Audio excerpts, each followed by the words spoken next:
रहीम। हम ईयर की gross anatomy के क्लिनिकल्स कर रहे थे। तो next clinical is dizziness and hearing loss. तो यहाँ पर जो सेमी सर्कुलर डक्ट है इसके लीजन की वजह से कंडक्टिव हियरिंग लॉस तो बिल्कुल भी नहीं होगा, बल्कि इसकी वजह से वर्टिगो या डिजीनेस होगा। वर्टिगो का मैंने आपको बताया था कि कोई बंदा का स्टिल खड़ा हुआ उसके बावजूद उसको ऐसा लगता है कि वो एक मोशन यानी वो एक बार बार एक सर्कल के अंदर घूम रहा है, तो फिर उसको बोलते हैं वर्टिगो। कॉक्लियर डक्ट के लीजन की वजह से टीनाइटस यानी कान के अंदर बजिंग वाली या भुनभुनाने वाली साउंड आ रही होगी और हियरिंग लॉस देखने को मिलेगा। जो टीनाइटिस या हियरिंग लॉस ये या तो सेंट्रल ऑडिटरी पाथवे के लीजन की वजह से भी हो सकता है या फिर पेरिफेरल ऑडिटरी पाथवे की वजह से भी। तो पहले हम बात करते हैं डिजीनेस या फिर डेफनेस की दो टाइप को, डेफनेस की दो टाइप को या फिर हियरिंग लॉस को। तो हियरिंग लॉस दो टाइप का हो सकता है, कंडक्शन या कंडक्टिव हियरिंग लॉस, दूसरा होगा सेंसोरी न्यूरल हियरिंग लॉस। तो कंडक्टिव हियरिंग लॉस इसको देख लेते हैं सबसे पहले। तो कंडक्टिव हियरिंग लॉस है, इसका मेन कॉज होगा एक्सटर्नल ईयर मिडल ईयर में सेंसोरी न्यूरल, या फिर इसको हम बोल सकते हैं सेंट्रल हियरिंग लॉस या फिर नर्व लीजन। यहाँ पे मसला कोक्लिया में हो सकता है, कोक्लिया को सप्लाई करने वाली नर्व कोक्लियर नर्व, यहाँ पे ब्रेन स्टेम में, या फिर कॉर्टिकल कनेक्शन में मसला हो सकता है, कॉर्टेक्स में मसला हो सकता है। यहाँ पे जो कॉर्टेक्स होता है ऑडिटरी कॉर्टेक्स को बोलते हैं superior temporal gyrus. Superior temporal gyrus में आपको ऑडिटरी कॉर्टेक्स देखने को मिलता है। कंडक्टिव हियरिंग लॉस में आपको मिडल और एक्सटर्नल ईयर में एब्नॉर्मेलिटीज देखने को मिलती है, जबकि सेंट्रल या सेंसोरी न्यूरल हियरिंग लॉस में आपको एनॉमली देखने को मिलती है कॉक्लिया में या फिर कॉक्लियर नर्व में या फिर ब्रेन स्टेम में या फिर कॉर्टिकल कनेक्शन के अंदर। अब जो सेप्टम होते हैं, ऐसे सेप्टम क्या होते हैं, इसमें जो बंदा होता है वो सॉफ्ट वॉइस के साथ स्पीक करता है, बंदा सॉफ्ट वॉइस, क्योंकि इसको अपनी आवाज़ इतनी ज़्यादा भारी लग रही होती है, लाउडर लग रही होती है। ठीक हो गया। अब इसका ट्रीटमेंट क्या होता है सर? ट्रीटमेंट ये होता है कि सर्जिकली या फिर या हेयरिंग एड डिवाइस। सर्जिकली कैसे कि कभी कभार ये हो सकता है जो फुट प्लेट होती है स्टेपीज की उसकी एनकाइलोसिस हो जाती है, मतलब वो फ्रीज हो जाती है ओवल विंडो के साथ, तो सर्जिकली इसको ठीक किया जाता है या फिर कोई हेयरिंग डिवाइस लगाई जाती है। सेंसोरी न्यूरल, सेंसोरी न्यूरल का मतलब मसला कोक्लिया में है, कोक्लियर नर्व में है या फिर ब्रेन स्टेम में है, या फिर हम कह सकते हैं कॉर्टिकल सेंटर जिसको बोलते हैं सुपीरियर टेम्पोरल गायरस, इसमें मसला हो सकता है। इसका ट्रीटमेंट क्या होता है? कॉक्लियर इम्प्लांट्स यूज़ करते हैं। वो कॉक्लियर इम्प्लांट साउंड को रिसीव करते हैं, ठीक हो गया, एक माइक्रोफोन के जरिए, ठीक हो गया, और फिर वो माइक्रोफोन एक रिसीवर के साथ एसोसिएटेड होता है। वो रिसीवर इलेक्ट्रिकल इम्पल्स देगा कोक्लिया को, लेकिन ये तरीका जब यूजफुल होगा जब कोक्लिया को इंटैक्ट होना चाहिए थोड़ा बहुत, यानी कोक्लिया को डैमेज इतना ज़्यादा सीवियर नहीं होना चाहिए। अगर कोक्लिया डैमेज हो गया तो फिर ये परमानेंट लॉस देखने को मिलता है। इसके जरिए फिर कॉक्लियर नर्व की स्टिमुलेशन होती है। हियरिंग क्रूड तो होती है, लेकिन यहाँ पर हम साउंड की रिदम को और इंटेंसिटी को सेंस कर सकते हैं। तो इसका ट्रीटमेंट क्या होता है? कॉक्लियर इम्प्लांट यूज़ करते हैं। कॉक्लियर इम्प्लांट माइक्रोफोन के जरिए साउंड लेती है, फिर रिसीवर को देती है, रिसीवर कॉक्लिया को इलेक्ट्रिकल इम्पल्स देगा, इलेक्ट्रिकल इम्पल्स से कॉक्लियर नर्व की स्टिमुलेशन होती है। इसके बाद हम देख लेते हैं हाइपर एक्यूसिस। हाइपर एक्यूसिस का मतलब होता है abnormally excessive acuteness of hearing, कि जो हियरिंग होती है काफ़ी ज़्यादा शार्प एक्यूट से देखने को मिलती है, उसको बोलते हैं हाइपर एक्यूसिस। हाइपर एक्यूसिस में ये होता है कि हल्की सी या माइल्ड साउंड के लिए भी सेंसिटिविटी इतनी ज़्यादा हो जाती है कि नॉर्मल साउंड हमें काफ़ी ज़्यादा इनटॉलरेबल होती है, इसको बर्दाश्त करना बड़ा मुश्किल काम हो जाता है। इसका मेन मसला कहाँ पे होगा? फेशियल नर्व की लीजन होगी। फेशियल नर्व की लीजन होती है तो फिर स्टेपेडियस मसल की पैरालिसिस होती है। स्टेपेडियस मसल की पैरालिसिस होती है तो फिर स्टेपीज की मूवमेंट क्या होगी? डैम्पन हो जाएगी, और ये स्टेपीज की मूवमेंट अनइनहिबिटेड हो जाएगी। जब स्टेपीज की मूवमेंट अनइनहिबिटेड हो जाएगी तो फिर ये डिस्टॉर्टेड हो जाएगा और साउंड हमें इतनी ज़्यादा वॉल्यूम में लगने शुरू हो जाएगी। ठीक हो गया।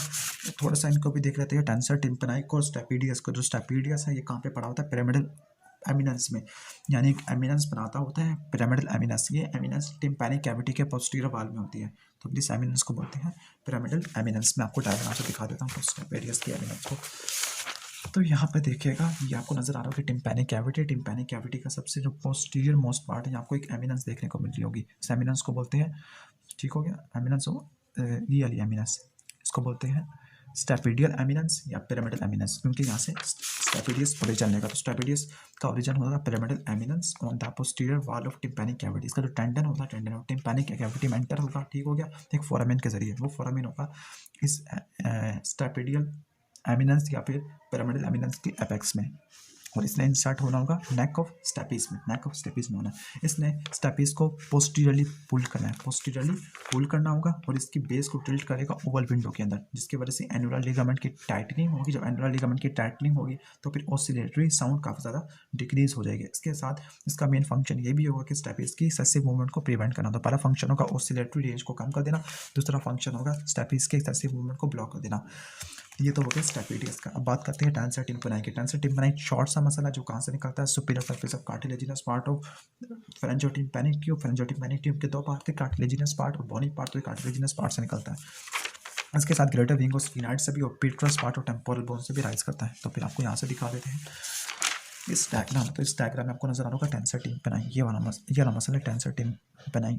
ठीक हो गया। तो ये टेंसर टिम्पैनी ये cartilaginous part of pharyngotympanic tube, greater wing और स्फिनाइड और petrous part of temporal bone, यहाँ से ओरिजिन लेना है। फिर यहाँ से ओरिजिन लेने के बाद ये मसल इंसर्ट होता है हैंडल ऑफ मिलियस, जबकि स्टेबिलिटीज अटैच होता है नेक ऑफ पेनक्रियास में, और सॉरी नेक ऑफ स्टेपीज में, पेनक्रियास तो होता ही नहीं है यहाँ पर। ये मसल हैंडल ऑफ मिलियस में इंसर्ट होगा और ये हैंडल को मीडियली पुश करेगा, जिसकी वजह से टिम्पैनिक मेम्ब्रेन की टेंस होगी और एम्पलीट्यूड ऑफ ऑसिलेशन कम हो जाएगा, एम्पलीट्यूड ऑफ ऑसिलेशन कम हो जाएगा। इसके साथ साथ ये लाउड स्वाइंट को जो लाउड साउंड होते हैं उनको भी क्या कर लेगा, बेयर कर लेगा। तो इसका फंक्शन होगा ये हैंडल ऑफ मिलियस पे जाके अटैच होने के बाद एम्पलीट्यूड ऑफ ऑसिलेशन को या वाइब्रेशन को कम कर देना, जिसकी वजह से साउंड की इंटेंसिटी काफ़ी ज़्यादा कम हो जाएगी। टेंसर टिम्पैनी को सप्लाई करने वाली नर्व मैंडिबुलर होती है, स्पेसिफिकली नर्व टू मिडल टेराकोइड, और इसको सप्लाई करने वाली होती है फेशियल नर्व। अब हम देख लेते हैं बॉक्सर या कॉलीफ्लावर एयर। तो बॉक्सर या कॉलीफ्लावर, बॉक्सर का मतलब ये उन्हीं लोगों में होगा जो बॉक्सर्स होगी, प्रोफेशनल बॉक्सर्स होगी। पहले इसकी डेफिनेशन क्या होती है, ऐसा ऑरिकल जिसकी शेप एबनॉर्मली डिफॉर्म होती है। तो बॉक्सर एयर और कॉलीफ्लावर एयर में एबनॉर्मली डिफॉर्म ऑरिकल होगा जिसकी शेप बिगड़ गई होगी, यहाँ पे फिब्रोसिस होगी, इसकी स्किन में होगी, और स्किन में फिब्रोसिस का मेन कॉज होगा ऑरिकुलर हीमाटोमा। इसकी इटियोलॉजी क्या होगी, बॉक्सर के अंदर किसी को अगर मुक्का पड़ गया, फिर ट्रॉमा हो गया, तो ऑरिकल के अंदर ब्लीडिंग होती है, ब्लीडिंग होगी, फिर वहाँ पे हीमाटोमा बनेगा। हीमाटोमा पेरिकॉन्ड्रियम और ऑरिकुलर कार्टिलेज यानी पिन्ना की कार्टिलेज के दरमियान में होगा। पेरिकॉन्ड्रियम आउटर मोस्ट लेयर होती है कार्टिलेज की, पेरिकॉन्ड्रियम के दरमियान हीमाटोमा बनेगा। वो हीमाटोमा ऑरिकल की शेप को बिगाड़ देगा। तो फिर ऑरिकल नॉर्मल इस तरह से होता है, तो फिर ऑरिकल कुछ इस तरह से हो जाएगा बिगड़ कर। तो ऑरिकल की शेप बिगड़ जाएगी, हीमाटोमा की इन्लार्जमेंट होगी। तो अगर हीमाटोमा ज़्यादा इन्लार्ज हो गया तो वो ऑरिकल कार्टिलेज यानी इलास्टिक कार्टिलेज की ब्लड सप्लाई को इंटरप्ट कर देगा। अगर इलास्टिक कार्टिलेज की ब्लड सप्लाई इंटरप्ट हो जाती है तो फिर फिब्रोसिस देखने को मिलेगी। तो फिर इस कंडीशन को बोलते हैं बॉक्सर एयर। ये प्रोफेशनल बॉक्सर्स और रेसलर्स के अंदर होता है। इसके बाद देख लेते हैं स्विमर एयर। स्विमर एयर का मतलब ये जो स्विम करते होंगे और स्विम करने के बाद अपने एयर किनार को मतलब एक्सटर्नल कॉस्टिक मीटर्स को ट्राई नहीं करते या फिर एयर ड्रॉप इस्तेमाल नहीं करते, तो फिर उनके अंदर होता है, उन स्विमर्स के अंदर होता है। स्विमर एयर का मतलब एक्सटर्नल कॉस्टिक मीटर्स की इन्फ्लेमेशन होती है। तो फिर इस कंडीशन को बोलते हैं एक्यूट ओटाइटिस एक्सटर्ना। ओटाइटिस जो OTI वर्ड है एयर के लिए इस्तेमाल होता है। TIS का मतलब इन्फ्लेमेशन, एक्सटर्नल का मतलब होता है एक्सटर्नल एयर की। तो inflammation of external caustic meter, इसको बोलते हैं ओटाइटिस एक्सटर्ना या फिर स्विमर एयर, क्योंकि ये स्विमर्स के अंदर ज़्यादा कॉमन होता है। दूसरा कॉज ये भी हो सकता है कि जो स्किन होती है एक्सटर्नल कॉस्टिक मीटर्स की, इसके बैक्टीरियल इन्फेक्शन हो जाए, तब भी हमें स्विमर एयर देखने को मिलेगा। इसके क्लिनिकल फीचर्स क्या होते हैं, क्लिनिकल फीचर्स ये होते हैं कि एक्सटर्नल एयर के अंदर इचिंग या फिर इंटेंस पेन देखने को मिलता है। इसके साथ अगर ओरिकल को अगर खींचते हैं कोई, अगर हमारे कान में उड़ता है, तब हमें काफ़ी ज़्यादा शार्प पेन होता है, स्पेसिफिकली ट्राइगस के ऊपर प्रेशर होने की वजह से। तो पहला बॉक्सर या कॉलीफ्लावर एयर हो गया। कॉलीफ्लावर क्यों, क्योंकि इसकी शक्ल बिल्कुल बंद गोभी जैसी हो जाती है।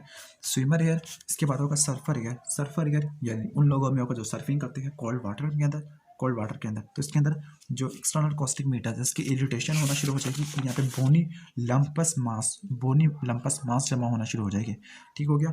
जो बोनी लंपस मास होगी वो मीटर्स की कंस्ट्रक्शन करा देगी। जब मीटर्स की कंस्ट्रक्शन करा देगी इसका ल्यूमेन काफ़ी ज़्यादा क्लोज हो जाएगा, नैरो हो जाएगा। जब ल्यूमेन नैरो हो जाएगा तो फिर जो हेयरिंग होगी वो काफ़ी ज़्यादा कम हो जाएगी। तो ये तो हो गया सर्फर एयर। तो सर्फर एयर में भी एक्सटर्नल कॉस्टिक मीटर्स, लेकिन यहाँ पे बोनी लम्प्स बनते हैं। स्विमर एयर में इन्फ्लेमेशन होती है एक्सटर्नल कॉस्टिक मीटर्स की। बॉक्सर वाले में ओरिकल को ज़्यादा इफेक्ट होगा। अब हम देख लेते हैं ओटोस्कोपिक। ओटो का मतलब होता है एयर, स्कोपिक का मतलब एंडोस्कोप के जरिए देखेगा। एग्जामिनेशन का मतलब हमने डायग्नोज करना या फिर आइडेंटिफाई करना किसी पैथोलॉजी को या फिर किसी डिजीज को, तो एक ऑटोस्कोप यूज़ करते हैं। ऑटोस्कोप का मतलब ऐसा एंडोस्कोप जो एयर के अंदर डालेगा, इसको बोलेंगे ऑटोस्कोप। यहाँ पे एक लाइट का एक सोर्स भी होता है, वो लाइट के सोर्स के जरिए हम एक्सटर्नल कॉस्टिक मीटर्स को, टिम्पैनिक मेम्ब्रेन को ऑब्जर्व कर लेते हैं, उनकी डिजीज को डायग्नोज कर सकते हैं। इसका यूज़ क्या होता है, यूज़ यही होता है कि एक्सटर्नल कॉस्टिक मीटर्स और टिम्पैनिक मेम्ब्रेन इनका क्लिनिकल एग्जामिनेशन किया जाए। इसके साथ जो इन्फेंट होता है, इन्फेंट के अंदर ये टेंडरनेस का क्लू भी दे सकता है। टेंडरनेस किसको शो कर रही है, इन्फ्लेमेशन ऑफ ऑरिकल को या मीटस को। तो ऑटोस्कोपिक एग्जामिनेशन का यही यूज़ होते हैं। अब ऑटोस्कोपिक एग्जामिनेशन कराना है तो फिर जो एक्सटर्नल कॉस्टिक मीटर्स है वो तो थोड़ी सी कर्व होती है, एस शेप कर्व बनाती है। तो फिर एक्सटर्नल कॉस्टिक मीटर्स को सीधा करने के लिए हम हेलिक्स को यानी स्पेसिफिकली ओरिकल को पकड़ती है, हेलिक्स को पकड़ते ग्रैस्प करते हैं। तो अडल्ट में कैसे हमने करना है हेलिक्स को ग्रैस्प, इन्फेंट में कैसे करना है। अब अडल्ट में इस तरह से करना है हमने पोस्टरो सुपीरियर डायरेक्शन में। पोस्टरो सुपीरियर का मतलब होता है हमने इसको ऊपर से खींचना है, पीछे से खींचना है और साइड पे खींचना है। तो पोस्टरो सुपीरियरली और लैटरली, तो पीछे से आगे से सामने से, ठीक हो गया। अब है अडल्ट के अंदर ऐसा क्योंकि अडल्ट के अंदर एक्सटर्नल कॉस्टिक मीटर्स की लंबाई थोड़ी सी ज़्यादा होती है, 2.5 सेंटीमीटर होती है, उसका डायमीटर 5 मिलीमीटर नैरो होता है। इन्फेंट के अंदर एक्सटर्नल कॉस्टिक मीटर्स शॉर्ट होती है, तो फिर काफ़ी ज़्यादा केयर रखनी पड़ती है। और ओरिकल को खींचते हैं इंफ्रा पोस्टीरियरली, वो था पोस्टरो सुपीरियरली, इंफ्रा पोस्टीरियरली मतलब नीचे की तरफ और बैक की तरफ। बड़ों में ऊपर की तरफ, पीछे की तरफ और लैटरली, लेकिन बच्चों में नीचे की तरफ और पीछे की तरफ, ठीक हो गया, ये भी हो जाएगा। अब इसके बाद देख लेते हैं appearance of tympanic pebrine. Tympanic pebrine की अपेयरेंस क्या होती है। टिम्पैनिक पेब्रिन असल में ट्रांसल्यूसेंट होती है और पियरली ग्रे या ग्रे रेडिश कलर की होती है। इसमें टिम्पैनिक पेब्रिन के सेंटर में आपको हैंडल ऑफ मेरियस नजर आ रहा होगा, आपको नजर आ रहा है हैंडल ऑफ मेरियस। तो टिम्पैनिक पेब्रिन के सेंटर में हैंडल ऑफ मेरियस देखने को मिलता है। इस हैंडल ऑफ मेरियस जो टिम्पैनिक पेब्रिन के सेंटर में होता है, एक डिप्रेशन या फिर एक एलिवेशन क्रिएट करता है, उसको बोलते हैं अम्बू। क्या बोलते हैं, अम्बू। तो यहाँ पे आपको अम्बू देखने को मिलता है, ये अम्बू। तो अम्बू के इंफीरियर एंड के ऊपर एक bright cone of light reflect होती है। ये ब्राइट कोन ऑफ लाइट आपको नजर आ रही होगी, ये रिफ्लेक्ट होती है ऑटोस्कोपिक इल्यूमिनेटर से, ठीक हो गया। और जो कोन ऑफ लाइट है वो किस क्वाड्रेंट में होती है, वो होती है एंटीरो इंफीरियर क्वाड्रेंट में होती है। अगर हम क्लॉक की पोजीशन देखें तो यहाँ पर 6 बजते हैं और यहाँ पे 5, तो 5 ओ क्लॉक या फिर एंटीरो इंफीरियर क्वाड्रेंट के अंदर लाइट की रिफ्लेक्शन होती है। इसके साथ हमें लॉन्ग लिम्ब ऑफ इनकस भी देखने को मिलता है, इसके साथ पोस्टीरियर लिम्ब ऑफ स्टेपिस ये भी देखने को मिलती है। अगर मिडिल ईयर और इनर ईयर का एग्जामिनेशन कराना तो सीटी स्कैन और एमआरआई यूज़ करते हैं, जबकि एक्सटर्नल ईयर का एग्जामिनेशन कराने के लिए ऑटोस्कोपिक। तो ये हो गया बेसिक ओवरव्यू। इंशाल्लाह लास्ट वीडियो होगी इसके क्लिनिकल्स की, वो हम नेक्स्ट में कवर करेंगे। Thanks for watching this video. अल्लाह हाफ़िज़।